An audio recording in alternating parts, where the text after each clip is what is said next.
John Walker, aka the US Agent. I hate this character. I mean, he looks like a douche. He looks like he thinks Vineyard Vines is like the peak of fashion.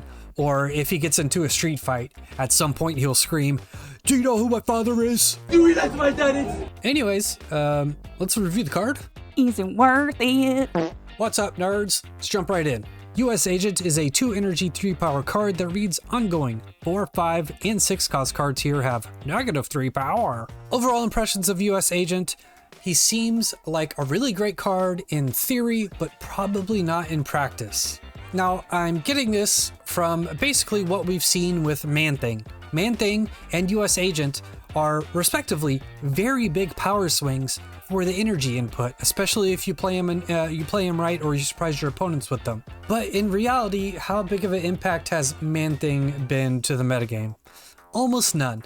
And with cards like US Agent and Man-Thing, the opponent is either given ample time to be able to play accordingly because you played US Agent early and then they can avoid his effects somehow, or you have to play him late to be effective. But either way, in practice, I think this card is much easier to avoid for the opponent than he probably seems, but he could be really good in specific scenarios. All right, the mechanics of US Agent and how he actually functions and operates in the game. First point here, your cards are affected. US Agent is a double-edged sword. US Agent is the time where you see someone swing a baseball bat and then comes around and hits him on the other side of the face. That's the card. The second point here is his effect is not permanent.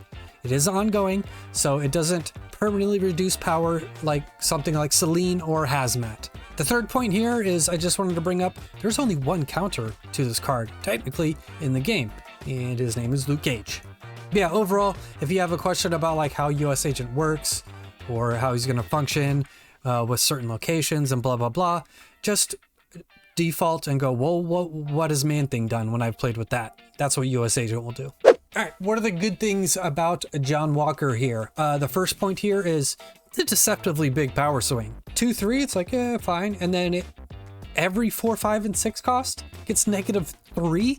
That's big. You hit 1 4-drop or 5-drop or 6-drop, but you hit 1 card and that's 6 power for 2 energy. I mean, you're Maximus territory already, and it hits 2 cards, best 2-drop in the game. The second point I have here is he's the only counter to big cards, big boys, other than Shang-Chi in the game, really. I mean, if you're looking for ways to stop Cole Obsidians or the new Crossbones or Red Hulk or whatever, your options are Shang-Chi and US Agent. So that's an upside. The last point here is US Agent fits in quite a bit of styles of play. Surfer decks, Loki decks, Small Ball, Tempo, Kitty Pryde, Angela decks. They could all use US Agent pretty well. Sarah Control as well. I actually think this is probably best in a Sarah Control deck because of the fact that with Sarah Control, you play them on last turn of the game, and Sarah Control decks have the ability to run stuff like Luke Cage, and it's fine. Also, you're not running 4, 5, and 6 cost cards in Sarah Control decks, so US Agent. All right, the bad parts about US Agent. Now, I only have 2 points here, but I think these 2 points are actually pretty big. The first point here is the cost of inclusion. Now, if you want to put US Agent in your deck, you have to consider the cost of all the cards in your deck, how many of the specific energy costs of those cards you want to put in your deck. For example, it's like, are you okay with US Agent and 3 cards that are 4, 5, and 6 cost? Maybe, I don't know, but you have to think about these things. You have to weigh it very heavily on whether or not you can include this card, and if you do, you're going to have to do stuff like make sacrifices with deck building or just play Luke Cage. And Luke Cage isn't, the best card. You don't really want to run Luke Cage unless it's actively helping you a whole lot, and unless you play US Agent with a Luke Cage on the board, then your Luke Cage is probably sort of like it's a mediocre play. And then the second point here is it's only good as a late play, I think. If you play it on turn 2, 3, or 4 even, I think it's too easy for the opponent to be able to shift how they're playing, shift what lanes they're going for, and just adjust accordingly to US Agent being on the field. So in reality, I think US Agent is only going to be best as like a turn 5 and 6 play. All right, on to a deck list that I think US Agent will be really good in. Surfer is pretty obvious. Now listen, I mentioned Sarah Control, Loki, Kitty Pride Tempo decks, Bounce even. I don't know why you'd want to play this in Bounce, but it would work in Bounce. But anyways, there are a lot of different ways you can take USAgent, but I think the safest, easiest place you'll be able to be like, is this card actually as effective as I want him to be or not, is in Surfer. For 2 reasons. Because you're running Goose and Storm. So you're already controlling where the opponent can play on the board with Goose.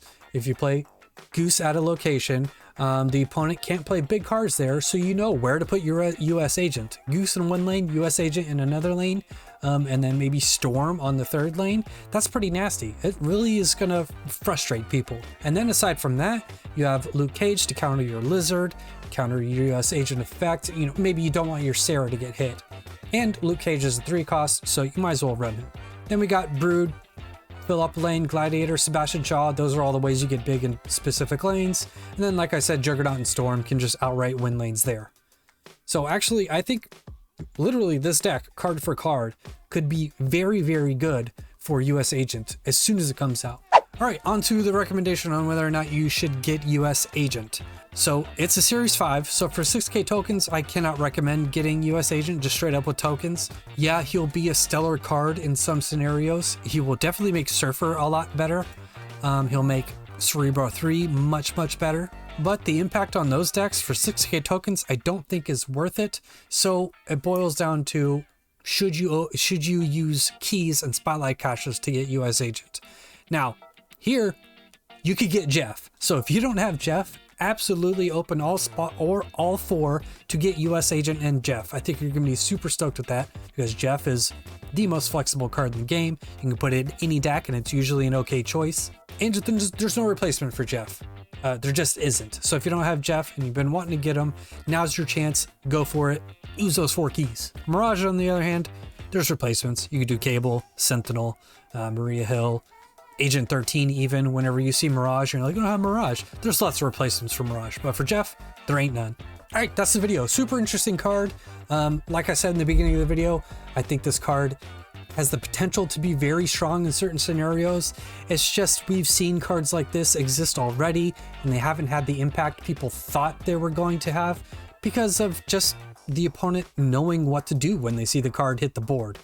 But stuff like Sarah Control and Surfer, he's definitely going to be a solid card. Not really worth 6k tokens, but hey, you could get Jeff, and that'd be all right too. But anyways, thank you so much for watching. If you like my channel, my content, please subscribe. That would be really awesome, and I would love you forever.